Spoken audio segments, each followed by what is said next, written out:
गुरु ब्रह्म महिमा अलेख शरण। नमस्कार दर्शक वृंद, आपण मानंकु आजिर राशिफल कार्यक्रम मु एस कुमार स्वागत जनाऊँगी। प्रतिदिन निजर राशिफल जानिबा पाई गुरुकृपा यूट्यूब चैनल को सब्सक्राइब करंतु और पाखरे थिबा बेल आइकन को प्रेस करी ऑल नोटिफिकेशन ऑन करी दियंतु, जहा फଳରେ आमे जेतेबेले वीडियो अपलोड करिवो प्रथमे आपण वीडियो देखि पारिबे। आमर यही वीडियो रे आपण संपूर्ण पंचांग सहित मेष ठारू मीन पर्यंत 12 गोटी राशिर राशिफल विषय रे जानि पारिबे। वीडियो को दयाकरी शेष पर्यंत देखंतु। वीडियोटी भल लागिथिले वीडियो को लाइक करंतु एवं आपणक प्रियजन पाखु शेयर करी जणांतु। एबे आसंतु जानिबा आज दिनर संपूर्ण पंचांग विषय। आज 2026 मसीहा फेब्रुआरी मास 18 तारिख बुधवार, दिल्ली स्वराब्द सन 1433 साल, स्वाधीन भारताब्द 79 वर्ष, महिमाद 199 वर्ष। उत्कल गजपति श्री श्री गजपति दिव्यसिंह देव महाराजांकर 69 अंक। सौरस्व फाल्गुन मास 6 दिन, चांद्रमते फाल्गुन शुक्ल पक्ष प्रतिपद तिथि अपराह्न 5 घंटा 3 मिनिट पर्यंत।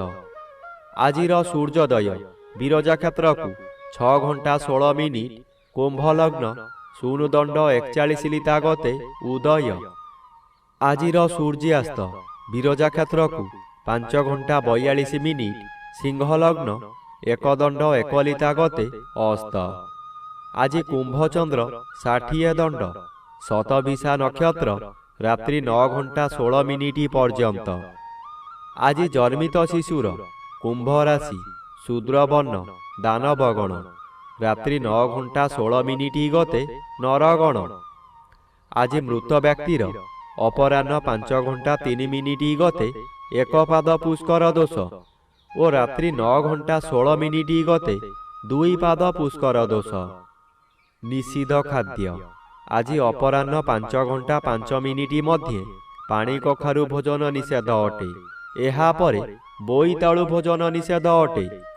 आजिर अमृत जोग प्रातरु दिवा 7 घंटा 48 मिनिट मध्ये, दिवा 2 घंटा 14 मिनिट गते अपराह्न 3 घंटा 50 मिनिट मध्ये, संध्या 5 घंटा 44 मिनिट गते रात्रि 8 घंटा 54 मिनिट मध्ये एवं रात्रि 1 घंटा 13 मिनिट गते शेष रात्रि 6 घंटा 15 मिनिट मध्ये।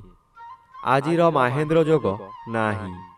आजिर काल बेला दिवा 9 घंटा 7 मिनिट गते 10 घंटा 42 मिनिट मध्ये। आजिर 12 बेला दिवा 12 घंटा 16 मिनिट गते 1 घंटा 50 मिनिट मध्ये। आजिर काल रात्रि रात्रि 2 घंटा 5 मिनिट गते शेष रात्रि 3 घंटा 39 मिनिट मध्ये। आजिर राहु काल मध्याह्न 12 घंटा ठारू 1 घंटा 30 मिनिट मध्यरे। आज मिथुन राशि और मीन राशिर घात चंद्र, तुला राशिर घात नक्षत्र अपराह्न 5 घंटा 3 मिनिट गते धनु राशि और मीन राशिर घात तिथि, कर्कट राशिर घात 12। प्रिय बंधुगण, एबे आसंतु जानिबा मेष ठारू मीन पर्यंत 12 गोटी राशिर राशिफल विषय रे। राशि चक्रर प्रथम राशि मेष राशि। आज मेष राशि जन्मित व्यक्ति मानक सकाशे एकादश स्थान रे उभय रवि और चंद्र गोचर करुछंती। आज आपणकु राजयोग फल मिलिब। आपण बहु दिनरु जेउ कार्य सकाशे अपेक्षा करिथिले ताहा यही समय रे निश्चय पूरण हेब। कोनोसी ऑफिसर को साक्षात पाउ नथुले, एबे तांको सहित साक्षात हेब। तांको सहयोग रे आपण बहु नूतन काम पाई उपकृत हेबे। आज परिवार आपणकु सपोर्ट करिब। एबे आसंतु जानिबा राशि चक्रर द्वितीय राशि वृष राशि विषय रे। आज वृष राशि जन्मित व्यक्ति मानक सकाशे दशम स्थान रे उभय रवि और चंद्र गोचर करुछंती शुभ फल प्रदान करिबे। आपणक कर्म क्षेत्र रे ଉଚ୍ଚତର ପାହ୍ୟାକୁ ଉନ୍ନୀତ ହେବେ। ଏହି ସମୟରେ ନୂତନ କର୍ମ ମଧ୍ୟ ମିଳିବ। ଯେକୌଣସି କାମ କରନ୍ତୁ ତହିଁରେ ସଫଳତା ନିଶ୍ଚୟ ମିଳିବ। ଉପରିସ୍ଥ ଅଫିସରଙ୍କଠାରୁ ପ୍ରଶଂସାମାନ ମିଳିବ, ପ୍ରତିଷ୍ଠା ଲାଭ କରିବେ। ଆଜି ଆପଣଙ୍କ କାର୍ଯ୍ୟ ଦେଖି ସାଥୀ କର୍ମଚାରୀମାନେ ଆପଣଙ୍କୁ ଅନୁକରଣ କରିବେ ଓ ସଫଳତାର ସୂତ୍ର ଶିକ୍ଷା କରିବେ। ଏବେ ଆସନ୍ତୁ ଜାଣିବା ରାଶିଚକ୍ରର ତୃତୀୟ ରାଶି ମିଥୁନ ରାଶି ବିଷୟରେ।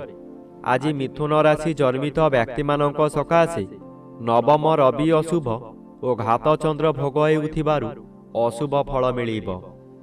ଆଜି ହଠାତ୍ ବିପଦ ସମୁଦ୍ର ଜୁଆର ପରି ମାଡ଼ି ଆସିବ। କିଛି ଜାଣିବା ପୂର୍ବରୁ ସବୁ ସାରି ଦେଇଥିବ। କୌଣସି କାରଣ ନଥାଇ ସ୍ୱାମୀ ସ୍ତ୍ରୀଙ୍କ ମଧ୍ୟରେ ଫାଟ ସୃଷ୍ଟି ହେବ। ସାବଧାନ କିମ୍ବା ନୀରବ ନ ରହିଲେ ଏହା ବୃହତକାର ହୋଇ ଜୀବନର ଦିଗ ବଦଳାଇ ଦେବ।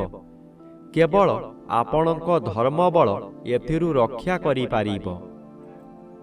ଏବେ ଆସନ୍ତୁ ଜାଣିବା ରାଶିଚକ୍ରର ଚତୁର୍ଥ ରାଶି କର୍କଟ ରାଶି ବିଷୟରେ। ଆଜି କର୍କଟ ରାଶି ଜନ୍ମିତ ବ୍ୟକ୍ତିମାନଙ୍କ ସକାଶେ ଅଷ୍ଟମ ଚନ୍ଦ୍ର ବାଧାପ୍ରାପ୍ତ ଅଛନ୍ତି। ଅଶୁଭ ଫଳ କମ୍ ମିଳିବ, କିନ୍ତୁ ଘାତବାର ଓ ଅଷ୍ଟମ ରବି ଅଶୁଭକୁ ବୃଦ୍ଧି କରାଇବ। ଆଜି ଆପଣ ବିଭିନ୍ନ ସ୍ଥାନକୁ ଯାତ୍ରା କରିବେ। ବିବାଦ ଆସିବ, କିନ୍ତୁ ସତର୍କ ରହିବା ଜରୁରୀ। ସତର୍କ ରହିଲେ ବିବାଦରୁ ମୁକ୍ତି ମିଳିବ। ଆଜି ହଠାତ୍ କୌଣସି ବିପଦରେ ଫସିଯିବେ। ମାନସିକ ସ୍ତରରେ ଯନ୍ତ୍ରଣା ପାଇବେ। ରାତ୍ରି ଅନିଦ୍ରା ମଧ୍ୟ ହୋଇପାରନ୍ତି। ଆଜି ଆପଣ ଅନ୍ୟମନସ୍କ ହୋଇ ରାସ୍ତା ଦୁର୍ଘଟଣା ମଧ୍ୟ ହୋଇପାରେ। ଏବେ ଆସନ୍ତୁ ଜାଣିବା ରାଶିଚକ୍ରର ପଞ୍ଚମ ରାଶି ସିଂହ ରାଶି ବିଷୟରେ। ଆଜି ସିଂହ ରାଶି ଜନ୍ମିତ ବ୍ୟକ୍ତିମାନଙ୍କ ସକାଶେ ସପ୍ତମ ସ୍ଥାନରେ ଚନ୍ଦ୍ରଗୋଚର କରୁଛନ୍ତି। ଶୁଭ ଫଳ ପ୍ରଦାନ କରିବେ। ଏହି ସମୟରେ ଚାକିରି ନ ପାଉଥିବା ବ୍ୟକ୍ତି ଚାକିରି ପାଇପାରନ୍ତି। ଚାକିରି କରୁଥିବା ବ୍ୟକ୍ତିମାନଙ୍କର ପଦୋନ୍ନତି ହୋଇପାରେ।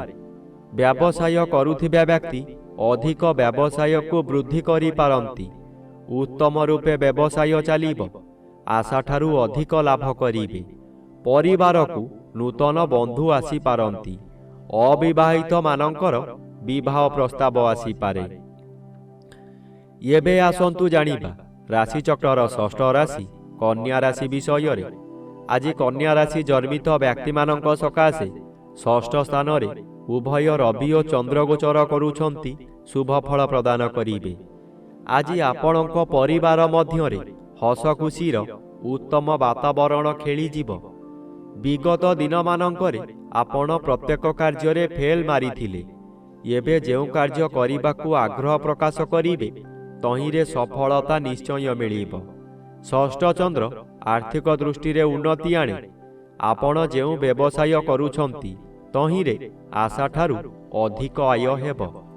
ଏବେ ଆସନ୍ତୁ ଜାଣିବା ରାଶିଚକ୍ରର ସପ୍ତମ ରାଶି ତୁଳା ରାଶି ବିଷୟରେ। ଆଜି ତୁଳା ରାଶି ଜନ୍ମିତ ବ୍ୟକ୍ତିମାନଙ୍କ ସକାଶେ ପଞ୍ଚମ ରବି ଅଶୁଭ ଓ ପଞ୍ଚମ ଚନ୍ଦ୍ର ବାଧାପ୍ରାପ୍ତ ଅଛନ୍ତି। ଅଶୁଭ ଫଳ ପ୍ରଦାନ କରିବେ। ଆଜି କୌଣସି ଗୋଟାଏ କାମ କରିବାର ସମୟ ନିର୍ଦ୍ଧାରିତ ହୋଇସାରିଥିବ, କିନ୍ତୁ ଆପଣଙ୍କ ଶରୀର ଅସୁସ୍ଥ ହେବା କାରଣରୁ ଆପଣ କଥା ଦେଇ କଥା ରଖିପାରିବେ ନାହିଁ। ମନରେ ଦୁଃଖ ଯନ୍ତ୍ରଣା ଭୋଗିବେ। ମନରେ ଦୁଶ୍ଚିନ୍ତା ବଢ଼ିଯିବାରୁ ରୋଗ ମାଡ଼ି ବସିବ। ବହୁ କଷ୍ଟ ଭୋଗିବେ। ଏହି ସମୟରେ କେଉଁଠାରୁ ବଡ଼ ଦୁଃଖ ଖବର ମଧ୍ୟ ମିଳିପାରେ। ଏବେ ଆସନ୍ତୁ ଜାଣିବା ରାଶିଚକ୍ରର ଅଷ୍ଟମ ରାଶି ବିଛା ରାଶି ବିଷୟରେ। ଆଜି ବିଛା ରାଶି ଜନ୍ମିତ ବ୍ୟକ୍ତିମାନଙ୍କ ସକାଶେ ଚତୁର୍ଥ ସ୍ଥାନରେ ଉଭୟ ରବି ଓ ଚନ୍ଦ୍ର ଗୋଚର କରୁଛନ୍ତି। ଉଭୟ ରବି ଓ ଚନ୍ଦ୍ର ଅନ୍ୟ ଗ୍ରହ ଦ୍ୱାରା ବାଧା ପାଉଥିବାରୁ ଆଜି ବେଶୀ ବିଚଳିତ ଲାଗିବ ନାହିଁ। ଧୈର୍ଯ୍ୟର ସହିତ ଆଗକୁ ଆଗକୁ ମାଡ଼ିଯିବେ। ଅର୍ଥ ଆସିବାର ବାଟ ଫିଟିଯିବ, କିନ୍ତୁ ତତ୍କ୍ଷଣାତ୍ ମିଳିବ ନାହିଁ। ଚାକିରି କରୁଥିବା ବ୍ୟକ୍ତିମାନେ ଶୁଭ ଖବର ପାଇ ଆନନ୍ଦିତ ହେବେ। ଚତୁର୍ଥ ସ୍ଥାନ ବିଦ୍ୟାସ୍ଥାନ ଓ ମାତୃସ୍ଥାନ ହୋଇଥିବାରୁ ମାତୃ ସହିତ କିଛି କଥା କଟାକଟି ହୋଇପାରେ। ଏବେ ଆସନ୍ତୁ ଜାଣିବା ରାଶିଚକ୍ରର ନବମ ରାଶି ଧନୁ ରାଶି ବିଷୟରେ। ଆଜି ଧନୁ ରାଶି ଜନ୍ମିତ ବ୍ୟକ୍ତିମାନଙ୍କ ସକାଶେ ତୃତୀୟ ସ୍ଥାନରେ ଉଭୟ ରବି ଓ ଚନ୍ଦ୍ର ଗୋଚର କରୁଥିବାରୁ ଅତି ଶୁଭ ଫଳ ପ୍ରଦାନ କରିବେ।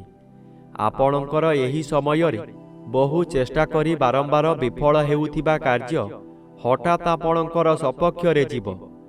ବହୁ ଅର୍ଥର ମାଲିକ ଆପଣ ହୋଇପାରନ୍ତି। ପୂର୍ବରୁ ଖରାପ ଥିବା ସ୍ୱାସ୍ଥ୍ୟ ଏହି ସମୟରେ ମନର ବଳ ବୃଦ୍ଧି ପାଇଥିବାରୁ ସ୍ୱାସ୍ଥ୍ୟ ଉତ୍ତମ ରହିବ। ବନ୍ଧୁବାନ୍ଧବ ଆପଣଙ୍କର ପ୍ରଶଂସା ଗାନ କରିବେ। ଉପରିସ୍ଥ ଅଫିସର ଆପଣଙ୍କ କାର୍ଯ୍ୟ ଦେଖି ପୁରସ୍କୃତ କରିପାରନ୍ତି। ଏବେ ଆସନ୍ତୁ ଜାଣିବା ରାଶିଚକ୍ରର ଦଶମ ରାଶି ମକର ରାଶି ବିଷୟରେ। ଆଜି ମକର ରାଶି ଜନ୍ମିତ ବ୍ୟକ୍ତିମାନଙ୍କ ସକାଶେ ଦ୍ୱିତୀୟ ସ୍ଥାନରେ ଉଭୟ ରବି ଓ ଚନ୍ଦ୍ର ଗୋଚର କରୁଛନ୍ତି ଅଶୁଭ ଫଳ ପ୍ରଦାନ କରିବେ। ଆଜି ଆପଣ ବହୁ ସମାଲୋଚନାର ଶିକାର ହୋଇପାରନ୍ତି। ଆପଣ ଯେଉଁ କାର୍ଯ୍ୟ କରିବେ ତହିଁରେ ପ୍ରତ୍ୟେକ ବ୍ୟକ୍ତି ପ୍ରବଳ ବିରୋଧ କରିବେ। ଏହି ସମୟରେ ଆପଣଙ୍କର ନାସା, କର୍ଣ୍ଣ, ଚକ୍ଷୁ ଆଦିରେ ଆଘାତ ଲାଗିପାରେ। ସାମାନ୍ୟ କଥାରେ ଆପଣ ଉତ୍ତେଜିତ ହୋଇଯିବେ ଓ ନିଜ ଜିଦ୍ ରଖିବାକୁ ଯାଇ ବହୁତ ଅର୍ଥହାନି କରିବେ। ଏବେ ଆସନ୍ତୁ ଜାଣିବା ରାଶିଚକ୍ରର ଏକାଦଶ ରାଶି କୁମ୍ଭ ରାଶି ବିଷୟରେ। ଆଜି କୁମ୍ଭ ରାଶି ଜନ୍ମିତ ବ୍ୟକ୍ତିମାନଙ୍କ ସକାଶେ ଜନ୍ମ ରବି ଅଶୁଭ ଓ ଶ୍ରୀଚନ୍ଦ୍ର ବାଧାପ୍ରାପ୍ତ ଅଛନ୍ତି, ଅଶୁଭ ଫଳ ମିଳିବ। ଆଜି ପ୍ରତ୍ୟେକ କାର୍ଯ୍ୟକ୍ରମରେ ଆପଣଙ୍କୁ ବିରୋଧ ଆସିବ। ପେଟ ଗଣ୍ଡଗୋଳ ହେବ। ଭଲ ଭଲ ଖାଦ୍ୟ ପ୍ରସ୍ତୁତ କରିଥିବେ କିନ୍ତୁ ନିଜେ ଭୋଜନ କରିପାରିବେ ନାହିଁ। ନୂତନ ପୋଷାକ ଆଣିଥିବେ, କୌଣସି କାରଣରୁ ଆପଣ ଅନ୍ୟ ସ୍ଥାନକୁ ଯାତ୍ରା କରିବେ, ତାହା ପରିଧାନ କରିପାରିବେ ନାହିଁ। ଦିବସ ସାରା ଖାଲି ଦିବା ସ୍ୱପ୍ନ ଦେଖିବେ। ଏବେ ଆସନ୍ତୁ ଜାଣିବା ରାଶିଚକ୍ରର ଦ୍ୱାଦଶ ବା ଶେଷ ରାଶି ମୀନ ରାଶି ବିଷୟରେ। ଆଜି ମୀନ ରାଶି ଜନ୍ମିତ ବ୍ୟକ୍ତିମାନଙ୍କ ସକାଶେ ଦ୍ୱାଦଶ ରବି ବାଧାପ୍ରାପ୍ତ ଅଛନ୍ତି, ଅଶୁଭ ଫଳ କମ୍ ମିଳିବ। କିନ୍ତୁ ଆଜି ଘାତଚନ୍ଦ୍ର ଭୋଗ ହେଉଛି। ଘାତଚନ୍ଦ୍ର ସର୍ବଦା ଅଶୁଭ କରାଇବ। ଘରେ ବାହାରେ ପ୍ରତ୍ୟେକ ସ୍ଥାନରେ ଆପଣ ଅପଦସ୍ଥ ହେବେ।